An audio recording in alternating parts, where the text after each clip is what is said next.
the Chase Thomas Podcast, for people who have nothing but time to kill. Things in a fun way, because I promise, folks, it's not that serious. It's not that serious. It's just sports.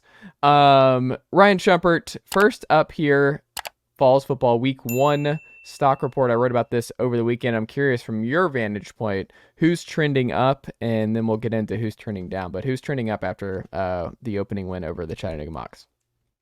I guess I'll start with the less obvious one, so I probably want to say more about the obvious one. But Tyre West was one I thought was pretty obvious. He had a really good day.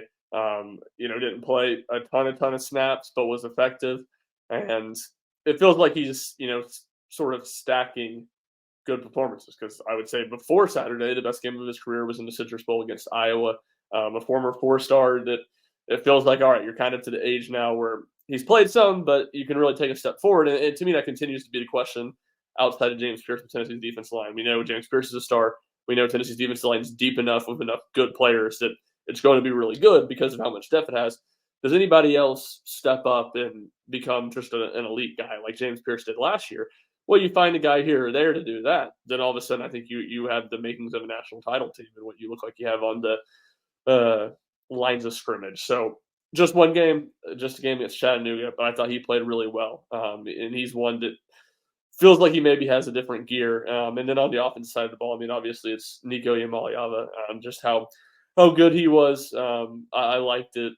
Fox Sports Knoxville on their Sunday morning show, I think it was John Reed and Houston Cress had the title of it or a tweet or something that was like Chattanooga, and that's kind of what you have to say about a lot of it. But Nico just looked really good.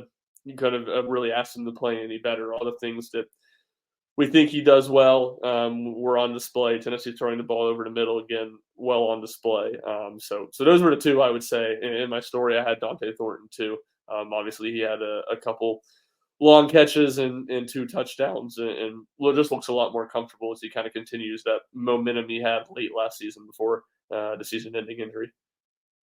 Good call by Ben McKee on the Dante Thornton, Javonte Payton rise here. He's off to a great start to living up to the prophecy that Ben McKee of 247 threw out there this summer. I mean, 3 catches, 2 TDs.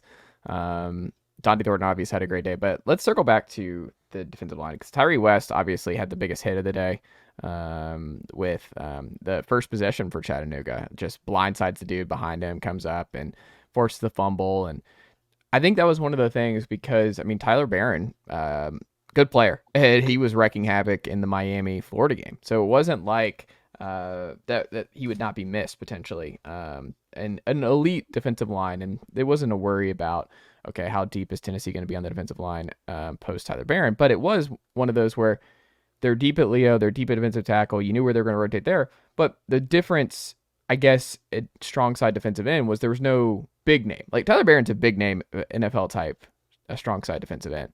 That looked more like Tennessee's going to rotate, and they'll be fine rotating, and they're going to be okay there with Jason Jenkins, with Tyre West, with Tyree Weathersby, with Dominic Bailey. Like, they're going to be okay there.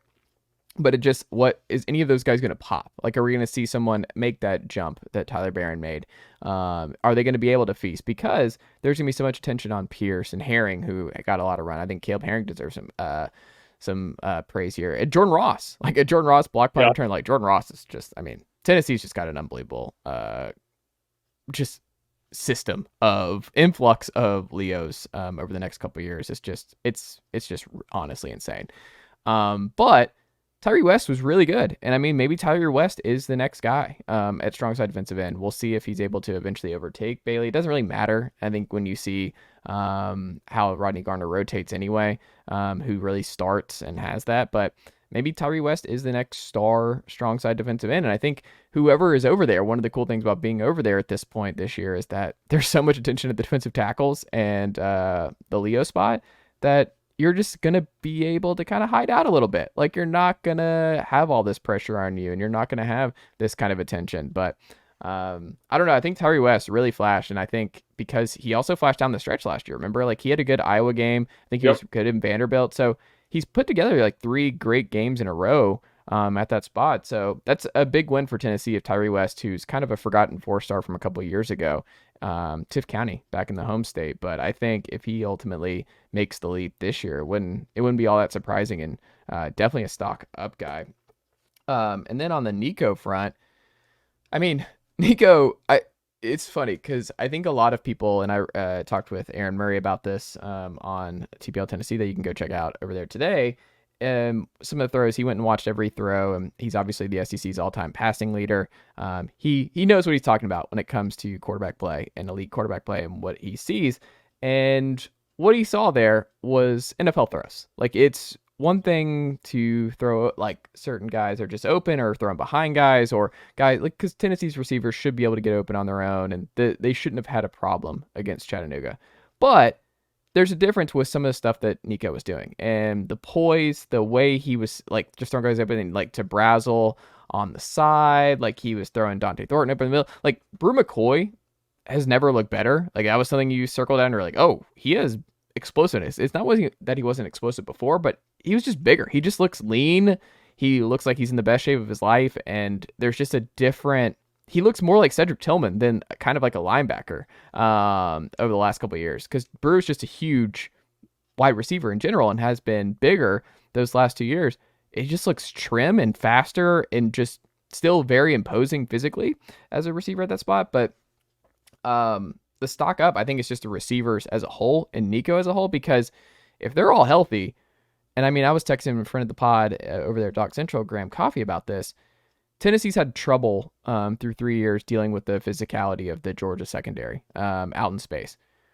6'5" Chris Brazel, 6'5" Dante Thornton, 6'3" Brew McCoy. And what I saw there today, or on Saturday, those are receivers who are going to win a lot one-on-one this year. I think this is the best wide receiver group that Tennessee's had in the Heupel era. It's a big part of why Nico looked as good as he did. Is he has real talent, and Tennessee has real juice at receiver this season.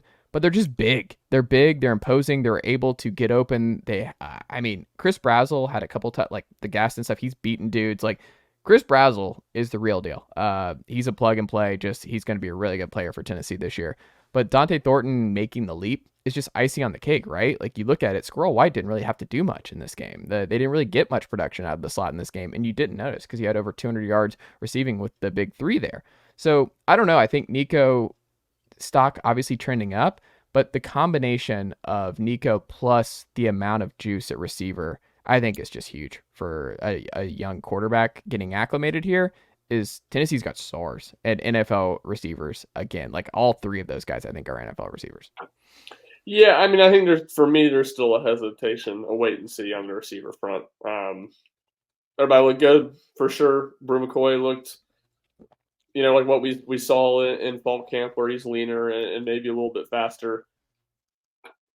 Besides Dante Thornton's the one I put more stock in. And Chris Brazel looked really, really good, too, for a first game situation. But to me, on the receiver front, there's still a little bit of hesitation of, all right, let's go see it against a team that's not the FCS. But I agree. I mean, it was certainly encouraging, the builds there. And like you said, kind of at the end, the lack of throwing to the slot receiver to me was one of the bigger takeaways from the game as a whole. And Ethan Davis is another guy who you talk about being physically imposing. I thought had a really nice day. Kind of a play. It's funny, the first throw anybody ever saw from Nico that turned heads was that ball he threw in the orange and white game 2 years ago down the sideline to Ethan Davis. Well, he kind of threw one somewhat similar, not quite as impressive or hard as a throw, but was still pretty good too. So I agree overall with all the points on the receivers. Just maybe a little bit of hesitance there for me. Want to see it a little bit more against better competition. Downer Ryan has reconvened here. Yeah, I mean, good. I don't know how I think it's okay. Like, I think there are some spots where Tennessee fans, I would tell them to hesitate. I mean, Nico's the best quarterback already in the conference. Like, it's one of those where I don't think it's outrageous. I'm just there. Like, there is not an amount of orange Kool-Aid that I could drink that'd be like, oh, too much. No. I can't drink anymore. Like, he's that good. Like, Tennessee's got a potential number 1 overall quarterback here in the NFL He's the draft most here. talented quarterback in the Yes. conference. I will say that. I don't know if he's the best yet, but I do think he's the most talented. I would love to give some truth serum to guys like Kirby and be like, okay, based on what you've seen thus far, for 1 year, just this year, would you trade straight up Carson Beck for Nico? Just this 1 year? I wonder what they would say. I don't know. I don't know if Kirby's the guy to ask, because it's like Steve Sarkisian with Quinn. Like, does any that would be the interesting one. Jalen Milroe at Alabama? That one would be the interesting one. I just think Georgia, the way they're built and the way they play, yeah. Kirby's going to take the veteran who's really talented too. Obviously not. I don't think he's as talented as Nico, but veteran, been through it, really talented, can do a lot of things. But you're right. Milroe would be the really interesting one. Quinn Ewers would be the interesting one.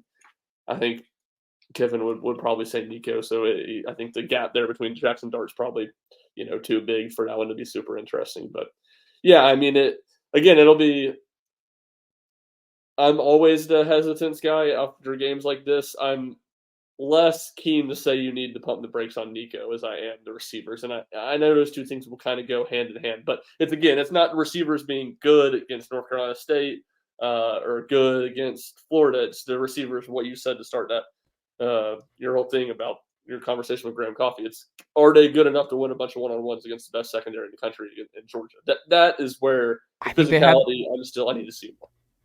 I think it's possible. I have more hope going into Athens than I did 2 years ago, and Tennessee was number 1 in the country. Like, I have more hope with Nico and this receiver group, and if this offensive line's healthy. And also Dylan Sampson. Dylan Sampson had way more all-around burst than I thought. Because I think we've seen some bits and pieces of Dylan Sampson over the last 2 years, but I think you and I, we looked at this year coming in this year that, like, Jalen, there was going to be a drop-off from Jalen to Dylan. I don't think there's going to be a drop-off. And I think Dylan's going to really help in the pass game. Like, Dylan is just a different kind of back. Like, Tennessee also hasn't had somebody like that out of the backfield who's just such a good check-down safety net and can do stuff in space. So I just think they're trending up in so many different areas. The only thing we didn't see that we can't even say, like, I guess maybe say stock down a little bit, is because we just don't know what the back end's going to look like. Ricky Gibson didn't play in this game, so we don't know what that cornerback duo is going to look like against NC State. But also the safeties. Like, Jacoby Thomas, I think, popped when he played. He made a couple of big plays on the ball. Boo Carter popped a little bit too. But I don't know. I think that's let's wait and see, is we just learned absolutely nothing about the secondary because Tennessee was, I mean, James Pierce played 10 snaps and the defensive line just was destroying Chattanooga. They were like, we're not doing anything downfield. We're not going to take any shots. We're not doing any of that. So Tennessee just wasn't tested back there. So we just don't know. So it's still a huge TBD on what this secondary is going to look like against NC State and Charlotte. What was the most telling stat from this game for you? Yeah, one thing I'll just quickly add to what you said there at the end. Yeah, I had it as a stock hold on the secondary. We just didn't learn anything about it, and it was funny, go and watch Rusty Wright, I believe was Chattanooga's head coach's name, his press conference before the weekend. Been on the show. Nice guy. Okay, how about that? Friend of the program. He, was asked about, you watched the Austin Peay game last year. Do you take anything from that? And I don't know, quite throwing shots would be the right word, but he was kind of like, no. And he said that was more Tennessee playing bad than anything, and we're not going to reinvent the wheel. And it was funny. There was a point in the game in the second quarter when Tennessee is just boat racing them, and it's 4th and 2 at their own 45, punting it. And I'm like, this is the most anti-Austin Peay move. Austin Peay would have gone for this last year, and they would have a trick play ready to roll, and it would have worked. So it's always interesting to kind of see the different philosophies for these coaches in small schools going into the game. Different personalities. Yes, for sure. And that coach is at UTEP now, I believe. He is at UTEP, yeah. So we will see him in November at Neyland Stadium again. To your question, I don't want any part of that. We talked about it, I think, last year, 2 weeks ago. I don't, like, it's actually a respect to Scotty that I want no part of that again. Like, just no thanks. That was Joe Milton's not walking through that door, Chase. I think you're going to be fine. I don't know. What about that UConn game last year? That was one we had to think about. On to your question, and it's probably counterproductive because we just talked about him, but I'll list the numbers and see if Chase, if you can guess what I'm referring to. Okay. 8, 7, 3, 3, 2, 2. One more 3 that I missed. Plays before a score for Tennessee?